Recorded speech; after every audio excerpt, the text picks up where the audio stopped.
दाखालि जिहेतु सार दावराव देख्रेबनि माखासे बहाबा सोरबा गुबुन हादोराव गिदिंहैनाय सोरबा फेसबुकाव हगारनाय सोरनिबा खामानिखौ सिख'नानै लानाय ना बिनि सायाव बे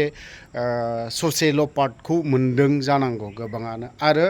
माखासे खौरां बिजोंफ्रावबो दामनाया ससे पार्ट बाय खालामनानै दामदों बबेबा पार्टआ 2 मिनिट बबेबा पार्टआ 3 मिनिट बबेबा 8 मिनिट ना फुल भिडिअखौ सफा होजोबदों आरोखि बिथांमोनाबो खौरां बिजोङावबो नाथायबा नैबे मोनसे भिडिअआवहाय फुल कमप्लिटलि दामजोबनाय बा फार्स्टआव सार सुजित नार्जारिनि माखासे दुखुनांथाव जारिमिन बाथ्राफोरखौ बुंलांनायखौ जों गोबाङानो खोनानो मोनाखै नाथायबा बे ससेखौ गोबाङानो बाथ्राखौ बुंलायाखै थ' दिनैहाय बावहाय एसे राजनितिकनि बाथ्रा एसे हाबबाय नालाय बावहाय आंनि बुजिनायाव आंनि मोनथिनायाव गोबाङानो गोबां बाथ्राखौ बुंलायदों बा BPFनि दोलोनि गेजेराव माखासे खावनै खावथाम जालांनो हागौ नाथाय आंनि बुजिनायाव BPFआ माब्लाबाबो 3-4 जानाय नङा बै बेक्तिफोरा बुजिनायफोरबायदि जानाय नङा माब्लाबाबो आंनि बुजिनायावसो UPPLआ दा अस्तित्व गैयैफोरबायदि जाना दङ होननानै आं सानो थ' जिखियानो जाला सार दावराव देख्रेबनि माखासे फुल भिडिअ सार सुजित नार्जारिनि माखासे बाथ्रा बुंनाय लोगोसे आरो उनाव जोबथारनायावसो नायब्लासो माखासेखौ बुजिलांसिगोन थ' बिदिब्ला जोङो सार सुजित नार्जारिनि माखासे बाथ्रा बुंनाय दावराव देख्रेब सारा गोदोहाय गाव आन्दलन खालामजेननायनिफ्रायनो स्टार्टिंनिफ्रायनो बिबो लोगो मोननाय बबे जायगायाव मुंख्लं जाया बेखौ जि दिनाखालि सुजित नार्जारिनि माखासे मार्टियेस्टम बा बिनि पार्क खुलिदों होमबाखालिनो सार सानसुमा खुंगुर बैसुमुतियारियाबो होमबाखालि मोजाङै बेखेवनानै होदों ओरैहाय बबे जायगायाव गुवाहाटीनिफ्राय फैनायाव बबे जायगायाव पिन पइन्टखौबो सार सानसुमा खुंगुर बैसुमुतियारिया मोजाङैनो बेखेवनानै होदों थ' बिदिब्ला आं गोलाव सम लानाय जाबाय थ' दावराव देख्रेब सारनि माखासे बाथ्रा बुंनायखौ जों खोनासंनानै लानि दिनै 39थि बड'लेण्ड मुंख्लं सान सुजित नार्जारियाबो बे दिनावनो गोलैफानाय जाबाय मुंख्लं हिसाबै खिन्थु बड'लेण्ड मुंख्लं जानाय हिसाबै सुजित नार्जारिया फार्स्ट बेनो दा बे फार्स्ट ओमफ्राय आन्दलन समाव गोबां बर' जोहोलावजोफ्रा गुबुन समाव मुंख्लं जादों दा बे मुंख्लं जानायफोरनि डेटखौ आलादा होनो हायैखाय होनायाव उसुबिदा जागोन बेनिखायनो बे सुजित नार्जारिया जायनाखि फार्स्ट दिनावनो मुंख्लं जादों बे दिनावनो सरजाबनानै बे सुजित नार्जारि थैनाय दिनखौनो बड'लेण्ड मुंख्लं सान होननानै फालिनाय जादों दा सुजित नार्जारिया 12 जुनाव थैनाय हिसाबै बिनि माने गुरुत्वआ सिगां बेयो मोनग्रोनाय जायो सुजित नार्जारिखौ मख'ग्रोनाय जायो दा सुजित नार्जारिया बियो क्लास 10आव फरायनाय हायार सेकेन्डारियाव फरायनाय सासे सेंग्रामोन खोब अनजाथाव ओमफ्राय मानसिया गेलेनायावबो एसे मोजांमोन दा बेयो अल क'क्राझार आन्चलिक बर' फरायसा आफादजों बेबो गुवाहाटीयाव जेब्ला 12 जुनाव जर्ज फिल्डआव एबसुनि सेकेन्ड फेज अफ मुभमेन्ट जायो बे second phase of movement George फिल्डआव बिथाङाबो बाहागो लानो थांदों दा बाहागो लादों बे बाहागो लानाय समाव गोबां माने बर' फिसाफ्रा गासै 50,000 गेदारिं जादों होननानै प्रेस मिडियाआव ओंखारदों आरो बे समनि बिगेस्ट गेदारिं होननानै प्रेस मिडियाआव ओंखारदों दा मोजाङै मोजां जोबलांबाय खिन्थु फैफिननाय समाव बेलासि माने 4 बाजि समाव बयबो रिटार्न जादों गुवाहाटी जज फिल्डनिफ्राय जेब्ला फैनाय समाव हयथ' गरमजों जाबजों मानसिफ्रा हयथ' गोजौआव फैदों दा सुजित नार्जारिमोनहा गोजौआव फैदोंमोन उखुम सायाव मटरनि उखुम सायाव खिन्थु जेब्ला टिउ सक सफैयो टिउ सकआव माखासे सभिनिस्ट एसामिसफ्रा गाज्रि रोखोम एटाक खालामो अन्थाइजों खुबैलाबायो लावथि लानानैबो बुलाबायो दा बे अन्थाइजों खुबैनायाव सुजित नार्जारि माने नाथांख्रियाव नाङो अन्थाइया गोगोमैनो दा बे नांनायाव बे गोजौआवनो जखम जानानै गोलैयो गोजौआवनो थायो ओमफ्राय गोजौनिफ्राय बेखौ मानसिफ्रा बयबो गारिखौ लाखिनानै गाहायाव लाबोयो ओमफ्राय मटर सिङाव सोनानै लाबोयो दा बिदि जोबोद माने गोब्राब बे जखमखौ नुनानै बेजों थांफानाय लोगोफ्रा अल क'क्राझारनि आरो साउथ क'क्राझारनि जायनाखि स्टुडेन्टफोर बिसोर गंसे बासावनो दंमोन दा बिसोरो इमिडियेटलि पाटासारकुसि मोनसे माने माबायाव लानानै थाङो हस्पिटालाव दा बेयाव खिन्थु बेखौ जास्ट ओरैनो माने ड्रेसिं खालामनानै बेखौ थिनहरनाय जादों बे माने गोब्राब जाबाय गथिखे ट्रिटमेन्ट खालामनो हानाय नंला नोंसोरो बेखौ बरपेटा सिभिल हस्पिटाल लांदो होननानै दा बे हिसाबै फरायसाफ्रा जयैनो माने बेखौ बरपेटा सिभिल हस्पिटाल लाबोदों आरो बेयावनो एडमिट खालामदों आरो बेखौ एडमिट खालामनानै अल क'क्राझार आरो साउथ क'क्राझारनि फरायसाफ्रा गासिबो गारिजों फैफिनजोबो ओमफ्राय बेजों लोगोसे सासे गारबोफादों बिनाराम बसुमतारी होननाय गावनि माने स्कुलाव फरायहैनाय एसे लोगो असे लोगो बियो दा बिनाराम बसुमतारीखौ दोनबोफादों बेनो नेदों सुजित नार्जारीखौ बरपेटा सिभिल हस्पिटालाव दा ओमफ्राय जेब्ला सोरांसि जायो आंनाव बे अल क'क्राझारनि माखासे फरायसाफोर बे समाव दानथारु होननाय दंमोन आरोखि दानथारु होननाय दा राजकुमार ब्रह्ममोन बिसोर आंनाव साब्रै थाङो फुङाव थांनानै माने आंखौ फोजाहैयो बे समाव जोंनावनो गेदारिं जाखायोमोन नालाय गासिबो इनफरमेसना जोंनावनो फैजोबो बड'फा उपेन्द्रनाथ ब्रह्मआ जोंनाव थानानै आन्दलन खालामदों बे हिसाबै जोंनावनो सेन्टार बादि जानायखाय आंनाव फार्स्ट आंनाव थांनानै आंखौ फोजाहैनानै बिसोर खोन्थादों आन्दलननि समावनो जे सुजित नार्जारीया खोब गाज्रि रोखोम जखम जानानै बरपेटा सिभिल हस्पिटालाव दङ बेखौ नायनांगोन जाबाय आरोखि आं अब्लानो लगे आङो साइकेल गंसे लानानै आंबो क'क्राझार टाउनाव फैबाय क'क्राझार टाउनाव फैनानै बे रामेश्वर ब्रह्मनि स्कुटार बेखौ लानानै साइकेलाव बेयाव दोननानै स्कुटारखौ लानानै आं थांबाय बाथिपारायाव सुजित नार्जारीनि बिमा बिफाखौ आङो लिंहैबाय आं बेनो खोन्थाबाय गासैबो घटनाखौ आंजों लोगोसे क'क्राझारनि मानसिफ्राबो दंफायो अल क'क्राझार ओनसोलनि कमिटि मानसिफ्राबो ओमफ्राय खोन्थानानै आं बिथांमोनखौ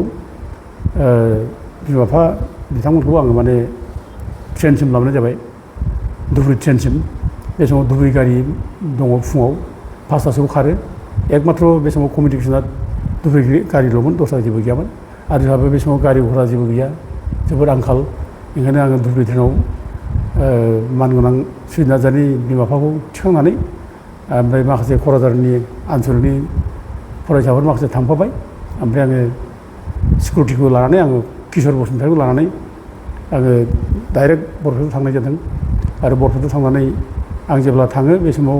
11:30 12टासो जाबायमोन आं सहैनाया बरपेटा हस्पिटालाव ओमफ्राय आं जेब्ला सहैयो बे समाव बिमा बिराद गाबखाबाय बिरादनो ओमफ्राय आं सानबाय गैला बे थैबाय बे सुजित नार्जारीया बिदि सानबाय ओमफ्राय दसे थानानै बे जाय लोगो थाफादों बिनाराम बसुमतारी बेबो खोन्थाबाय आदालै सुजितआ गैला थैबाय आरो टाइमखौ एक्जेक्टलि बुंनो हायाखै माबे समाव थैदों दा थेवबो जोङो 12 थारिखआव जिथु फार्स्ट माने घटना जादों सुजित नार्जारीनि घटना आरो सेकेन्ड फेज मुभमेन्ट बे मुभमेन्टखौनो माने मोनसे माबायाव लाखिनो थाखाय मेमरेबल डे बेनो गोसोखांथाव दिन बे हिसाबै बे 12 जुनखौनो मार्टार्स डे होननानै एबसुआ बेखौ माने फोसावनाय जादों दा सुजित नार्जारीखौ आं हजों थांनानै लाबोनो थाखाय आङो बे समनि बरपेटा जिल्लानि डिसि बिके बरदलै होननाय आं बिथांजों रायलायदों किशोरजों आंजों थांनानै रायलायनानै बिथाङा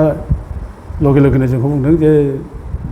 नोंसोर माबा दाथा बायदो ओमफ्राय जि बायदो बेखौ खोबनो थाखाय ओमफ्राय पस्टमर्टेमखौ आं थाब खालामनोसै होननानै बिथाङा थाबैनो पस्टमर्टेमखौ खालामहोदों ओमफ्राय लोगोसे बिथाङा जोंनो ट्राकखौबो गावनो मेनेज खालामनो हादों सुजित नार्जारीखौ लाबोनो थाखाय ट्राकबो मेनेज खालामबाय ओमफ्राय जोङो पस्टमर्टेम थाब खालामनानै जोङो बेखौ लाबोनाय बेबस्थाखौ जों खालामबाय दा बे समाव आरोबाव सिम्बोरगाव आनसलिकनि गारि गंसे बिसोरबो माने लाखिनानै दोनजादों डिटेन खालामनानै नलबारि माने थानायाव आरोखि दा बबेयाव दंमोन बबेयाव गैया जोंथ' जेबो मिथियामोन खिन्थु बिसोरखौ लाखिदों होननानैल' जों मिथिदोंमोन बे समाव खबरा खबरि खालामनो जोंहा फनबो गैया जेबो गैया दा ओंखायनो जों बे बरपेटानि डिसिखौनो जों बुंनानै डिसिया जोंनि बुंनायाव बे खबर खालामनानै बे नलबारिनिफ्राय बे माने सिम्बोरगावनि जायनाखि गारि थाबोनाय बिसोरनि गारियाबोथ' बबिमोन आरोखि बबि बे गारिखौ जों माने रिलिज खालामना हरबाय ओमफ्राय जोङो सुजित नार्जारीखौ जोङो लोगोआव जोङो लाना फैबाय 4टायावसो स्टार्ट खालामदों ओरैबायदि बारहुंखा अखा जों लोगो मोनदों माने स्कुटारजों जोङो माने बिराद लासै जों फैनांबाय खिन्थु गारिया जोंनि एडभान्स बिराद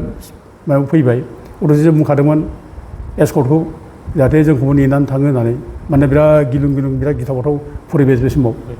दा थेवबो जोङो माने खस्थ' फैनाय जाबाय ओमफ्राय फाथलाद'आव माने एस्कर्टखौ सोलायनाय जाबाय बरपेटा डिस्ट्रिक्टनिफ्राय एस्कर्टखौ सोलायनानै क'क्राझारनि माने पुलिस एस्कर्ट जोंनो हरफिननाय जाबाय दा बेयाव जों लोगो मोनफिनबाय ओमफ्राय जोङो फाथलाद'आनिफ्राय जोङो 8थासोआव जों स्टार्ट खालामबाय जों क'क्राझाराव फ्राय न'आव सफैनायाव जोङो 11थासो जों जाफैदों आरोखि मानसिफोरा न'आव सुजित नार्जारि न'आव 11था जाफैदों ओमफ्राय हरसे बेयावनो दोनबाय ओमफ्राय अखानायै 14 थारिखआव फुङाव रेलि खालामनानै बयबो बाहागो लाबाय बड'फा उपेन्द्र फैदों हरेन बसुमतारिमोन फैदों सानसुमा कुमार बसुमतारि बालिराम बर'मोन फैदों बर'नि जेसेबां एबसुनि लिडारफोर बे समाव फैजोबदों ओमफ्राय इभेन बे समनि माने मन्त्रि रनेन्द्र नारायण बसुमतारि बिथाङाबो बाहागो लाफादों ओमफ्राय न' खाथियाव जों बेखौ सुजित नार्जारिखौ सावनाय जादों दा सुजित नार्जारि थैनायनि उनाव जोङो बिथांनि उनाव जों आरोबाव बिथांनि नामाव जोङो अनेक खेला दुला जों होदों फार्स्ट जोंनो होनाय जादों माने सुजित नार्जारिनि नामाव आनसलिक लेभेलाव खेला दुला जादों दा बेबायदि माने बेखौ जोङो सनमान होबोनाय जादों आरोखि दा बड'लेण्ड मुभमेन्टआ बै समाव जागायजेननायथार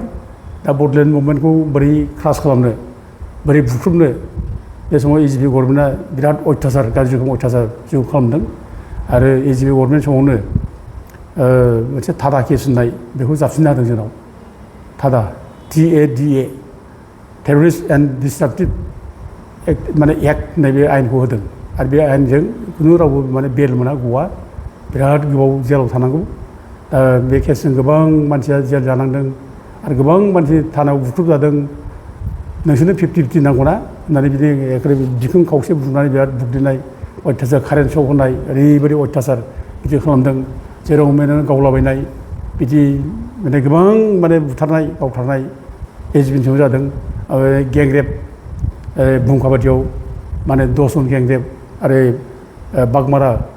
बरपेटा सालबारि बेयावबो माने 12 जन बर' आइजो गेंरेप जाबाय आरो बिदिनो गोबां माने जेरावबो न' बां सावनाय जादों पुलिसफ्रानो न' सावनाय बै थाब्लिजरा फानबारि लेंखना बेफोर जायगायाव कुसुगावआव पुलिसफ्रानो न' सावदों बेबायदि गोबां अयथासार दा बेनो जोङो दुखु मोनो दा गोसोखाङो दा बिसोरनो जों जेबो होनो हायाखै जाय केस जादों जाय बुख्रुब जादों बिसोर गावबागाव माने गावनि केपासिटिजों सोरबा हा फानदों सोरबा मोसौ मोसा फानदों सोरबा सना रुपा फानदों दा बिदिजों गाव केस सालायदों गुवाहाटियाव टाटा केस सालायहैदों बेबायदि माने परिबेसाव जों नुबोदों जों रावबो जेबो हेल्प होनो हायाखै बेबायदि गोबां खस्थ' मोनबोदों दा आन्दलना बेनिफ्रायनो बे सुजित नार्जारि थैनायनिफ्रायनो माने बड'लेण्ड मुभमेन्टआ मोनसे ममेन्टामाव फैदों बिराद माने मानसिनि गेजेराव माने थैनो आंग्रोनाय गिनो रोङै बे भाबा फैदों बुंनो थाङोब्ला सुजित नार्जारिया जोंनो माने थैथां जुजिनायनि गोहोखौ बेनो होलांदों जोंनो हारिया देरसिन जानो हाया माने जिउआ देरसिन जानो हाया हारिनिफ्राय माने जों हारि दानांगौब्ला जों जिउ गारनांगोनबो बेबायदि मोनसे देरसिन बे भाबखौ जिउआ देरसिन जानो हाया हारि देरसिन बे भाबखौ सुजित नार्जारिया होलांदों आरो बेजों थैथां दु अर दाय बे आन्दलनखौ बर'फोरनि समाव खालामनाय जादों सुजित नार्जारिखौ जिहेतु गिबि बर'फोरनि मुंख्लं होनना खुगा ओंखारगासिनो दं जे आलादा बड'लेण्ड रायजोनि थाखाय गोख्रै सोमावसारफिननांगौ होननानै नोंथांनि फारसेनिफ्राय मा बुंनो सानो बड'लेण्ड रायजो दाबियाथ' बेथ' एखेबारे बयनिबो बर' फिसाफोरनि बिखा बिख्लो बयबो दंखायो आरो जोंनि बे दाबि बे गारनो हायै दाबि रावबो गाराखै बेखौ हयथ' गेजेराव जोंहा बिटिआर सुक्ति खालामनायनि उनाव एसे माने जोंनि गेजेराव गोबां कुइसन जालायदों दावराव जालायदों जे रायजो नांला होननानै लिरनानै लाबोनाय कमप्रिहेनसिभ फाइनाल सलिउसन लिरनानै लाबोलायनाय बेफोराव बोराबलायनाय जादों दा बे खेथ्रआव जोङो आरोबाव आन्दलनखौ जों खालामफिननांसिगोन बे समनिफ्रायनो लाबोनाय जादों जे जों आलादा रायजोखौ जों नांफिनसिगोन जों बिफिननांसिगोन जों आलादा रायजोखौ गाराखै बे जिनिसा सेन्टिमेन्टआ फैदों ओंखायनो जोङो दिनै आलादा रायजोनि बाथ्राखौ जों दिनै बुंनांगोन आरो बे जोंनि दाबि बियो आरो बड'फाया बुंलांखादों जोंनो जे जोङो गेरेमसा बर' हारि दानोब्ला जोंनो आलादा रायजो जोंनो नांगोन आरो जों आलादा रायजोखौ जों जेरैखिया जों सोरजिनांगोन आलादा रायजो मोनाब्ला जों गेरेमसा हारिखौ दानो हानाय नङा आरो आलादा रायजो मोननो थाखाय जों बयबो बर' लिडारफ्रा ज' जानांगोन जों खौसे थानानै जों अहरह संग्राम खालामनांगोन बे बाथ्राखौ बिथाङा बुंलांदों आरो बुंनायल' नङा बिथाङा गावनि डायरियावबो लिरना गालांदों आं थैनायनि उनावबो बड'लेण्ड रायजोनि आन्दलना जाहाथे अहरह सोलिबाय थायो आरो जोंनि बर' लिडारफ्रा जाहाथे खौसेनो थायो बे बाथ्राखौ बिथाङा गावनि डायरियाव लिरना गालांदों दा ओंखायनो बे बड'लेण्ड रायजोखौ जोङो दिनै जे माने बुंफिनबाय बेखौ जों जरदार खालामनांगौ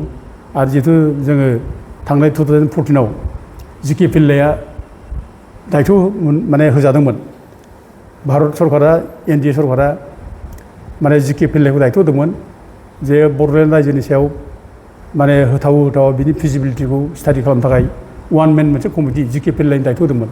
दा बे जिके पिल्लाय कमिटिखौ जों दिनै रिभाइभ खालामनो थाखाय जों खावलायहरनांगौ सेन्ट्रेल गभर्नमेन्टखौ जों बुंनांगौ आरो जों दा बेखौनो थाबैनो जोङो गभर्नमेन्टनो मोनसे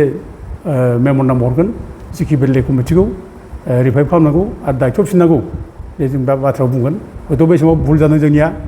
बे समाव माने जिके पिल्लायखौ जेब्लानाखि दायथ' होदोंमोन 2014आव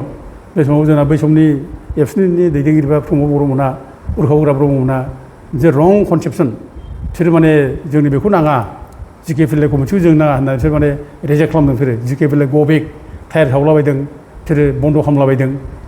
बेबायदि होननानै बिसोर रिजेक्ट खालामदों आरो बिसोर थ्र' नेगसियेसन माने बड'लेण्ड समस्या समाधान जानांगौ बिसोर बुंदों बे रं जादों बिसोरना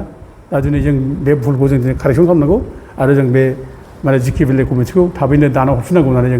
जों बेखौ सेन्ट्रेल गभर्नमेन्टखौ दाबि खालामनांगौ बेखौ सोलायदों नोङो बे फरेनाव बेरायनो थांबाय नों कौटि थाखानि एखेबारे गारि भारा लायै गिदिंबाय जोंनि मानसिफ्रा बिरादनो दामि एखेबारे दा बेरायनाय थांनाय बेखौ नों मबाइलाव नुयो नोङो फेसबुकाव नुयो दा बेखौ नुबाय रायजोफ्रा होमबाबो जोंबो मोननांगोन ना बाथ्राथ' बेनो जाबाय दा अब्ला सोर लायहोदों होनबालाय लायखौ सोर होदों दा जों सोरखौ जाहोयो दा बेफोर जिनिसा जागासिनो दं दा बेखौ जों कन्ट्रल खालामनांगौ बेबायदि जानो नाङा आरो मोनसे जों लुबैदों मा बिटिसिखौ जों मोजां सासन खालामलांदों मोजां दैदेनलांदों बिटिसिआ जों बेखौ लुबैदों आरो जों लुबैदों अन्तत' एबारनिफ्राय जोङो माने मोनसे बुजिनांगोन जों एबार बिटिसिनि डेभेलपमेन्टआ गामि सिंनिफ्राय फैथों गोरिब गुन्द्रा जेराव थायो बे गोरिब गुन्द्रानिफ्राय डेभेलपमेन्ट खामानिखौ लाबोथों आरो बे जेब्ला डेभेलपमेन्ट खामानि जायो बे डेभेलपमेन्ट खामानिफ्राव बे गोरिब गुन्द्रानि जायगानि मानसिफ्रानो मावनानै जाथों सोरबा कन्ट्राक्टर मावदोंब्ला बिसोर लाफानानै मावथों गरफा गरनै फैसा मोनदों बिसोर आर्थिक अबस्थाफ्रा जौगाखांदों जों बेखौ जों लुबैयो आरोखि खिन्थु बे ओरैनो बेयाव थानानै सोरबा इएमजों गिदिंफानानै सोरबा सिपजों गिदिंफानानै सोरबा एमएलए सोरबा गिदिंफानानै बिसोरनो खामानि मोनजोबनांगौ बिसोरनो जे मावजोबनांगौ गासैबो बिसोर गोरिब गुन्द्रा जेबो माने माबा गैया मा जागोन बेलाय बिदिजों नों माबा रायजो सासन खालामगोन बेबायदिनो समाज दैदेनगोन समाजा बिदिनो मोजां जागोन दा जों बेफोरखौ जों खोब लुबैयो आरोखि जों गोसो गोरबोजों जों लुबैयो ओमफ्राय जाथिनि जानाखि खामानिफोर दं जाथिनि जेंनाफोर दं बे जाथिनि जेंनाफोरखौ जाहाथे बिटिसिआ माने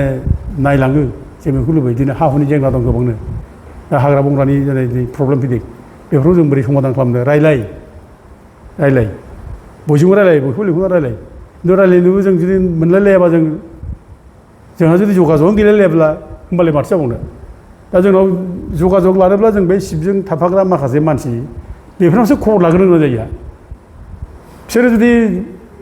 बिसोर मोजां बुङोना गाज्रि बुङो जोंथ' मिथिया सिप सारा गैयालै नै बिदिजों खबरखौ मोनो आरोखि सिपआ गैया बबावबा थांदों दा बेबायदि जों लुबैयो जों मोजां बयबो सावरायनानै जाहाथे एमिकेबोल माखासे प्रब्लेमफोरखौ जोङो समाधान खालामनो हायो दा खिन्थु बेजों थाफाग्रा मानसिफ्रा जुदि बेखौ जुदि मनिटर खालामोब्ला सिपखौसो बिसोरसो मनिटर खालामोब्ला दा सिपआ बेजोंसो मनिटर खालामजानांगौब्ला होमबालाय मा जाबावगोन दालाय होमबाथ' जानाय नङा जेबो बे अबस्था जागोन आरोखि आं बेखौनो खावलायो जाहाथे बिटिसिखौ मोजाङैनो बयबो सापर्ट खालामो बयबो मोजाङैनो सहाय खालामो मोजां सासन खालामलांदों मोजां खुंलांदों जों बेखौ लुबैयो